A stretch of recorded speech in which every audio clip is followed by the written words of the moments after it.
Pada pertemuan sebelumnya, kita sudah membahas sama-sama tentang sistem reproduksi manusia. Dan hari ini kita akan masuk pembahasan baru, bab baru, yaitu tentang perkembangbiakan hewan dan tumbuhan. Silahkan dibuka buku paketnya halaman 54. Nah, pasti kalian bertanya-tanya, kok ibu mengirimkan gambar kucing dan juga gambar durian? Nah, ini adalah macam variasi pada tumbuhan hewan. Walaupun hewan ini namanya kucing, tetapi kucing ini memiliki beberapa jenis, seperti ada kucing Anggora, lalu kucing Persia, dan jenis kucing yang lainnya. Lalu gambar kedua itu ada gambar buah durian. Buah durian juga sama. Durian ini memiliki berbagai macam jenis. Ada durian montong, durian Medan, durian Palu. Nah, ini semua akan kita pelajari pada bab kedua, yaitu bab tentang perkembangbiakan tumbuhan dan hewan. Apa saja yang membuat tumbuhan dan hewan itu berkembang, dan bagaimana hewan dan tumbuhan itu melakukan perkembangbiakan sehingga menjadilah tumbuhan berbuah, lalu hewan tumbuh menjadi besar dan memiliki anakan-anakan hewan. Itu kita akan lebih lanjut dibahas di bab kedua ini.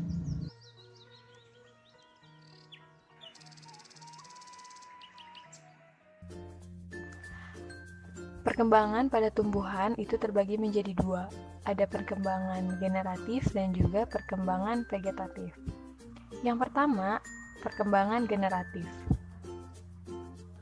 Perkembangan generatif ini dapat dikatakan dengan kata lain sebagai perkembangbiakan secara kawin. Pada perkembangbiakan generatif, sel sperma dan sel telur mengalami fertilisasi atau pembuahan sehingga terbentuk embrio yang tersimpan dalam biji tumbuhan. Nah, biji tumbuhan ini dapat tumbuh dan berkembang menjadi tumbuhan baru.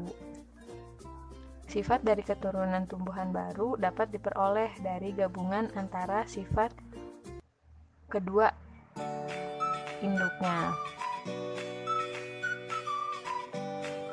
Nah, inilah yang menyebabkan sifat keturunan dari perkembangbiakan generatif itu bervariasi.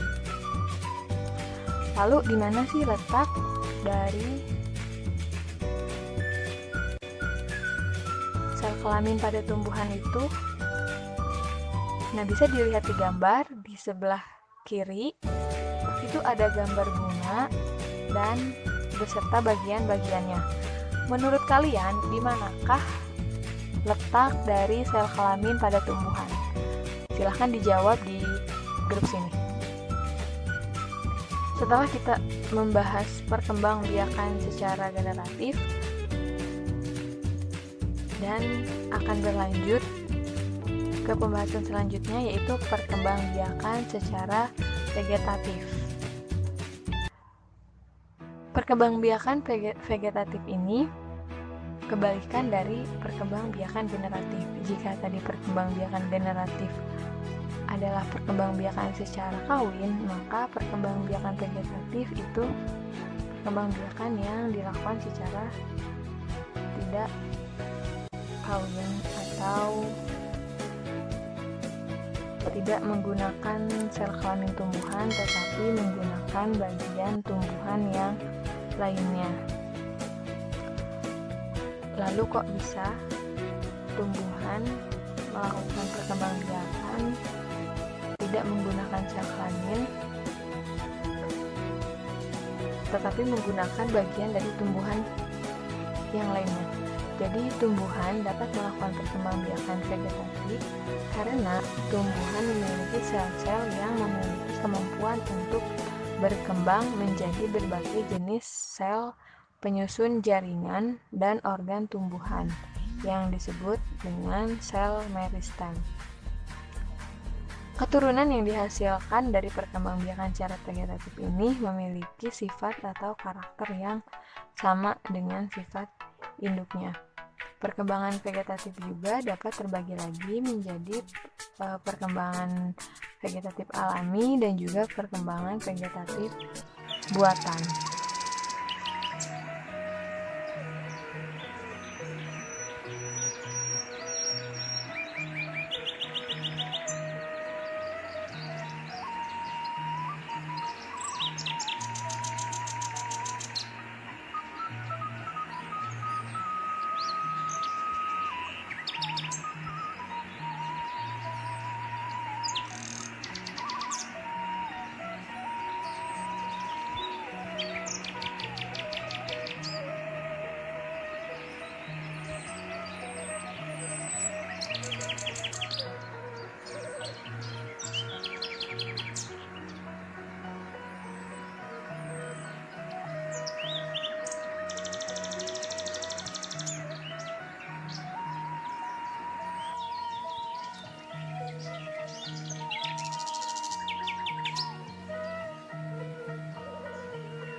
Pembelahan biner adalah proses reproduksi aseksual yang digunakan oleh anggota domain archaea dan bakteri di antara organisme lain, di mana dalam proses reproduksi ini melibatkan pembelahan organisme bersel satu menjadi dua sel individu yang baru. Jadi pembelahan biner ini dilakukan oleh bakteri.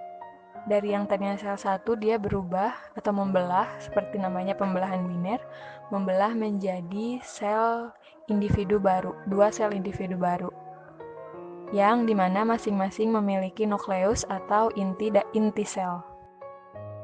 Nah, itu merupakan pembangbiakan secara aseksual, perkembangbiakan hewan secara aseksual. Nah, kita lanjut ke pembahasan perkembangbiakan hewan secara seksual, di mana terbagi menjadi 3, yaitu ovipar, vivipar, dan juga ovovivipar. Jadi, ovipar adalah hewan yang berkembang biak dengan cara bertelur. Lalu vivipar adalah hewan yang berkembang biak dengan cara melahirkan. Dan ovovivipar adalah hewan yang berkembang biak dengan cara bertelur sekaligus melahirkan. Ovivar ini contoh hewannya adalah ayam, lalu bebek, atau burung. Jadi dalam telur ini, ketika telur dierami oleh indukan ayam, maka akan muncul ayam baru atau anakan ayam. Nah, vivipar ini hewan yang melahirkan. Contohnya itu kucing. Kucing akan melahirkan. Dan ovovivipar itu adalah hewan yang bertelur lalu melahirkan. Nah, ini bagaimana? Jadi, pada hewan ovovivipar, di dalam perut indung hewan itu, contohnya ular, di dalam indung ular itu sebenarnya sudah bertelur. Jadi dia awalnya itu bertelur, lalu pada fase tertentu dikeluarkannya itu bukan dengan telur, tapi dengan cara melahirkan. Jadi sudah menetes duluan di dalam perut indung hewan tersebut. Jadi itulah dinamakan hewan ovovivipar. Jadi dia bertelur dan juga melahirkan.